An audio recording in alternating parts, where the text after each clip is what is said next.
Hello, and here we are in the middle of a storm. Storm.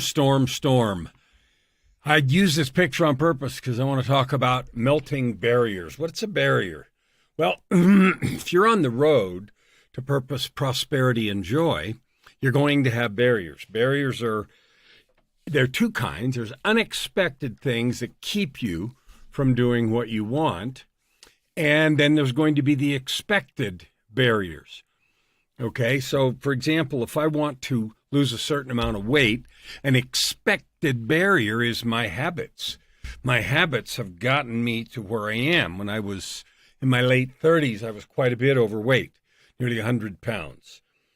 And I had some young kids, and it just got to where I said, I don't want to be the guy that can't play with his kids and run around and do stuff. And I hadn't been heavy most of my life before that. In the last 5 or 6 years, I'd gotten that way, and I thought, I gotta undo this. So I went about doing it, and a barrier that I encountered was my eating habits. My eating habit, one was to eat late at night. Another one was to eat cookies and milk almost every night. That was a favorite thing. Another one was one of my favorite foods, snack foods, was just plain cheese, only I would make it worse by smearing Miracle Whip on it. And that might sound gross, but Miracle Whip on cheese for me was good. Of course, it's terrible in terms of health and nutrition and calories and everything else. And that certainly weren't the only things, but lack of exercise and, too much food and not good habits were a real habit for me. So a barrier was the set of habits that I had created around eating. So I had to melt that barrier. And the reason I use the word melt barriers because it's part of three things. Melt barriers, move mountains, and mobilize superpowers. And we're going to do all three of those in the next few days. Not in a row. I'm doing one today, and then I'll do another one in a few days. But anyway, today's melt barriers. And so I put this lightning and stuff behind me because lightning is energy. Energy is what's required to melt barriers. Now think of a microwave. If you want to put butter on your popcorn and you take it out of the fridge, or fake butter, vegetable, whatever, you turn it on and it creates energy from the waves. And so you melt the butter. Energy is required to melt barriers. Now the barriers I had with losing weight were those habits that I talked about. For eating, and then I also had to have a new habit, excuse me, which was to change my exercise because I wasn't exercising well or at all. So here's what I chose to do. I got rid of all of the kinds of food that had been, my nemesis, and I just didn't buy it. I made some choices about food to eat. One of the things I did is eat a lot of lettuce, and instead of putting salad dressing on it, you know what I would put? Salsa. It's hot, a little spicy, tastes good, but it doesn't have much for calories. So that's just an example, but it took energy, it took choice. And so I eliminated all of those foods, and I just didn't buy them. Took them out of the house and didn't buy them. Didn't go out to eat. Not going out, going to eat at home. And I'm going to do these things. And I didn't have the stuff around that was unhealthy. So that was one piece. Another piece that took energy to melt the barrier of my poor health was exercise. I did two things. One, I had a story. And you know what the story was? The story was, I'm too busy. I don't have real time to exercise. That was my story. What I did is I cut out that TV watching at night, not all of it, but nearly, so I could get up an hour earlier. I began to get up at 4:30. That was tough. Sometimes I didn't make it till 5 o'clock. But I decided, because I wanted to melt this barrier of my weight, so I would get up and just go for walks, and then later walks with, little dumbbells in my hand, and on, and you know the drill. The other thing I did that would be fun is I enrolled, again, I'd done this before in a local martial arts studio that was just 5 minutes away. And I started taking the two older kids and then eventually a third one to that with me. And it was right after school. So I could do something with them and create some exercise. So those were the all of that took energy. It took money to enroll us all in the program, and it took a commitment to go. So the two things, the food change and the exercise change, it took me several months, nearly a year, but in a year I'd lost nearly 100 pounds. And I was in fabulous shape, in aerobic capacity and all the rest. Now, that's just a story about me. I don't want you to hear the story about Kellen. Yay, Kellen. That's whoopee. That's in the past. That's almost 30 years ago when I was 38, 39. And I'm 67 now. What I want you to do is think about you. Where do you have a barrier in your life that's preventing you from having your ultimate life? Now, my commitment here is to help 50 million people to live your life of purpose, prosperity, and joy. So if you're watching this on whatever platform, put in the comments a barrier that you have. If you have this already, put with it a plan to put the required energy into that barrier to melt it, like a microwave with butter, right? So put your thoughts in there. Like, what are you going to do for yourself? Because my stories, whether they were successful or not, and I've certainly had stories that I could tell that were not successful, but those are like lots of us, right? We say we're going to do stuff and then we don't. That's a different problem. That's integrity. But melting barriers requires energy and it requires commitment. What I want you to do is think of a barrier that you have, and then think about the stories, the excuses you have that keep that barrier in place, and the energy, the choices and changes, however small, that you can make that would help you melt that barrier. Now, there's another element to this, and that is the time it takes. If I put the butter in the microwave for 1 second, it doesn't melt. In fact, it doesn't even get soft. In fact, there's probably no difference in it at all. So if you're going to put energy into melting a barrier, it has to be enough energy to actually do the job. No matter what I'd done with my eating habits or what I'd done with exercise, if I'd done it for a day, nothing would have changed. I needed to do it over time, and as I mentioned, it took many months. As I recall, it took nearly a year to get that done, and it was so exciting to get it done. But you know what else I noticed? As the butter started getting soft, in other words, enough energy was put into the process to start seeing results, several things happened. One, I felt better. Look, I felt better physically because I was losing a little weight and then a little more and a little more. And emotionally, I felt better because I felt like I'm winning. So there was the actual physical feeling better. There was the internal emotional sense of I'm winning, I'm doing it. And that by itself also created more. And then another benefit was at the martial arts studio, I started getting more flexible and more able to do the things that I wanted to do. That went on. That energy lasted long enough for me to get all the way through the program, which took 3 years, and I finally earned a black belt. And that school, that particular school, was not generous with those. So I really, really had to earn it, and I was very proud of earning that and creating that outcome. Now, again, that story's about me. What I want you to hear is, where is this for you? Because there's nothing magic about me. There's nothing magic about what I did. And my dog is barking up there, and that's good. There's certainly something magic going on up there. And maybe you can't hear the dog, but I could. But anyway, I want you to think about you.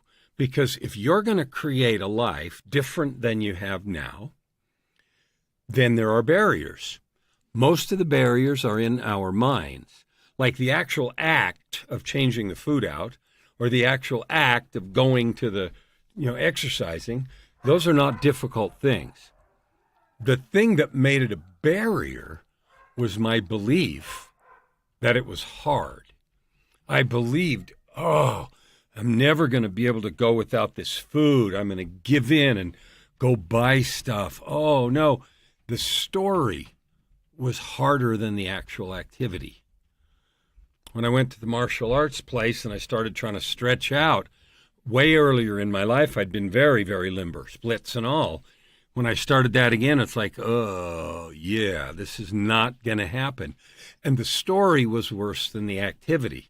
It just took going regularly and stretching out a little at a time. And sure enough, after some time, a year and a half, I was wide open splits and high kicks and all the rest. But it was only a little bit at a time because I melted the actual barriers and, more importantly, the barriers in my head that were the stories about this being hard. Now, the last piece that I want to talk about today is, where does the energy come from? In this picture here, I've got lightning, and that comes from the wind movements and creating a differential in charge between the cloud and the ground. But when we want to overcome the barriers in our lives, where does that come from? Well, I just got off of a webinar, and the speaker on the webinar was Tom Ziglar, who's the CEO of Ziglar, Ziglar Inc. or something. I don't know what it is. Zig Ziglar was his dad, and he gave a really good talk about money. And the thing he was talking about was the barriers in our mind, about what we think and stories that we have about why money's not okay or how hard it is to get. And one of the most important things that he talked about, that I'm sure is part of their sales training program and everything else, is to change the way you think about selling. So I'm going to tell the story about what he taught, and then I'm going to apply it to melting the barriers in your life. What he said is, instead of thinking about selling, he actually gave a description of a Hebrew definition of the word sell, which I didn't know. And he said to sell in Hebrew, there's a couple of words, but one of them means to look into the future of the person you're talking to and anticipate their need and solve a problem for them. Well, wow, what a generous and beautiful definition of selling. One of the things I talk about a lot is selling as service. You're actually serving someone. And of course, that doesn't include anybody that's hard selling or pushing or trying to get people to buy stuff they don't need. I'm not even talking about any of that. But the point that he was trying to make was to change the way we thought, who were attending, and I'm speaking at that event. It's a 5-day event, 5-day challenge, and I'm on Friday, and so his was today, and it was great. Now, what I want to think about is this. Whatever barrier you've identified that's keeping you from living your ultimate life, purpose, prosperity, and joy. You might think about purpose. Well, I've tried to think of my purpose, and I don't know what it is. I can't find it. I don't know. But what if you reimagine that whole process and you get to this? Finding my purpose is consistent with my divine design. I was designed and placed here with meaning, with purpose, and a real important work to do. What if you looked at it like that? Then, temporary setback, well, I don't know what my purpose is. Well, if you expect it to be delivered in an Amazon box and you open the box up and you go, ding, I identify with that. Oh, there it is. I don't know a single person that anything like that has even happened to. Instead, what I know about myself and others that I've helped on this journey is that it takes experimenting. It takes being willing to consistently look, to discover the things you're gifted at or that you really like to do, and then figure out how to serve with those gifts. Service, or your gifts applied in service, can help you create a purpose. And at the end of the day, it is a choice. Because even if you learn what you're good at and you learn how you could serve, the real choice in having a life purpose, or even one for this year or this month or this 5 years, is I choose. It's a statement in yourself. I choose to serve with this. I choose to lean in with all my soul to figure out how to serve, how to love, how to express love and growth in helping others with this gift. I promise that when you lean into that and you keep doing it, you develop and love your life purpose. The second thing is prosperity. So I define ultimate life as purpose, prosperity, and joy. What are the barriers between you and prosperity? Do you know what they are? How many of them are in your head? I don't have time. I don't know how. I don't have the right degrees. I don't have the right experience. How many of those are you saying to yourself about, I can't because, and then there's all that story afterwards. What kind of energy would it take to melt those stories? I will give you the answer. The answer is love. Loving yourself. When you love yourself enough and you realize that you are valuable, then you have the energy to go do whatever it is you need to do. Because when you honor your divine self, the divine purpose that you have, and you serve with it, you get rewarded. And the rewards in our society right now are money. People reward you for your service. I'll refer back to that talk I just heard a little bit ago. He called it certificates of appreciation. Thought that was a fun description. But the bottom line is people trade money for value. So if you provide real service and value, you can have all the money you want. And the barriers you might have about that prosperity, that you can't have it or you can't keep it or whatever it is, those are just stories. There's an infinite amount of money and you can have whatever you want if you're willing to serve to get it. The third piece is purpose, prosperity, and joy. This one could be really long, but I'm going to do a short version. What are the barriers to having joy? Most of the time, at least in my experience, people look outside and they blame the weather, the government, illness, bad luck, other people that ripped you off or hurt your feelings or even did very bad things.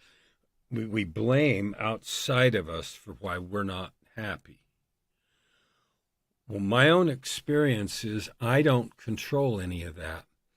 And so if I wait for external stuff to be all tuned up before I'm happy, then I'm waiting forever. Take control of your own happiness.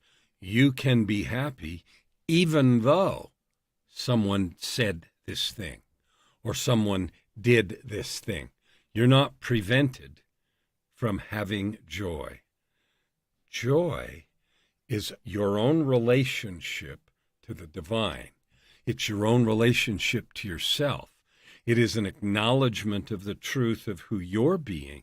If you choose to live in service and love, you can have joy no matter what anybody else around you says or does.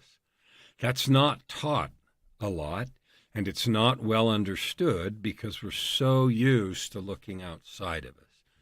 So melting barriers to your purpose, prosperity, and joy lies within your control.